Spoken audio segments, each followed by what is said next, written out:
In the immortal words of Harry Potter, He's back! He's back! yep, the big blue bad Grand Admiral Thrawn is back after a 7-year LEGO Star Wars hiatus. But what about the rest of the set? Is it any good? Let's find out. I'm Joe, and this is my review of LEGO Star Wars set number 75385, Ahsoka Tano's Duel on Peridea. This set is based on the climatic battle seen in the final episode of the Disney Plus TV show Ashoka, where our two heroes are facing off against Morgan Elsbeth and the Night Troopers on top of a Dathomiri fortress. And while technically Thrawn wasn't present in this duel, I'm super happy with his return, even if that meant losing out on other potential minifigures. I really like this box design, where we see the set placed in front of some storm clouds, with Thrawn's epic Chimera Star Destroyer hovering above. The back of the box gives us an idea of the play features, but what I really like about this box is the black greebling on every side of the box. So let's open up this box and see what's inside. Inside we get a standard 120-page instruction booklet, 3 large plastic bags, and an obscenely large sticker sheet with 20 stickers. It took me about 35 minutes to build this set, and while there is a lot of grey, I did appreciate all the colourful bricks included inside. The only frustrating part of the build was applying the stickers, especially the curved ones, so just make sure to line up all your stickers correctly. And once you're done, you should end up with these extra pieces. Now, onto the set. The completed build is made up of 382 pieces and measures over 11 centimeters high, 23 centimeters wide, and 14 centimeters deep, and is meant for ages 8 and up. So I'm gonna be really honest with you, this set is basically just a platform for your minifigures. But I actually don't mind that at all, because the lineup of figures we get is fantastic. But before we get to the figures, let's just take a look at the platform, because it does include a neat little built-in play feature. To many people, the build is probably a bit boring, but it's very accurate to the source material, which was basically a grey platform with pillars. But I really do like the patterns and angles created on the floor, and it has a nice balance between tiled and studded areas. The designs on the stickers also do some heavy lifting, but for the price of the set and the fact that we get so many of the same sticker, I'm gonna say it could have been printed instead.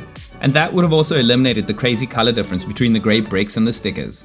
The 4 black pillars or slabs at the back offer some much needed height and detail to the base, and I really like how they're leaning inwards thanks to the way that they are attached via clips at the base.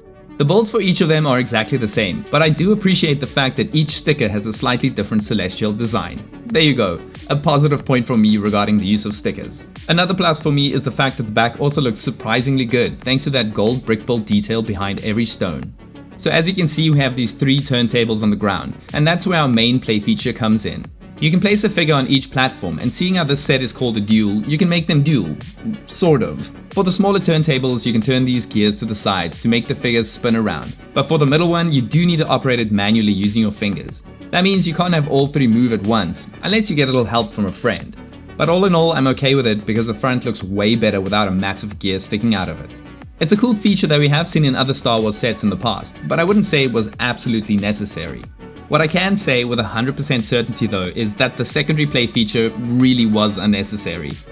You can make your Ezra minifigure leap from the fortress onto Thrawn's Star Destroyer like he does in the Disney Plus series. But yeah, I don't know, I don't like launching my figures. But also, I am a grown-up playing with Lego, so what do I know?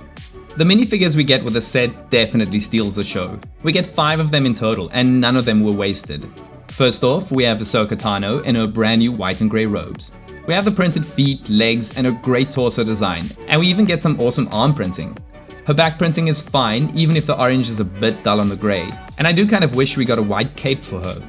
It's always great to get a Lego piece, and this one has been updated with a new metallic headband. The face prints we get for her are reused, but I still think they work very well for this figure. And for accessories, we get her 2 clear lightsabers. Next up, we have our second hero, Ezra Bridger, making his long-awaited return after his self-imposed exile by way of space whales. His dark red robes look very good, especially alongside the silver chainmail design he has underneath, and I like how the strap continues onto his back printing. The Old Man Luke hairpiece in black works well for him, and while I like his face prints, especially the scars on his cheek, those blue eyes are very blue, but I guess that's also the case in the source material. And Ezra gets his blue lightsaber as an accessory. And our first villain of the set is Morgan Elsbeth, with her updated look post Gift of Shadows. This is the first time we're getting this figure with articulated legs, and her dark red torso looks very good with that brighter red at the collar. And the back design is also fantastic. This hairpiece is still great, and her face prints are just perfect with those Dathomiri facial markings. The one side looks relatively calm, but the alternative angry face is definitely my favorite. The weapon we get for her is the Blade of Talzin, which is a recolor of the Darksaber blade, and the trans green looks really good. Next up, we have one lone member of Thrawn's army, namely the Night Trooper.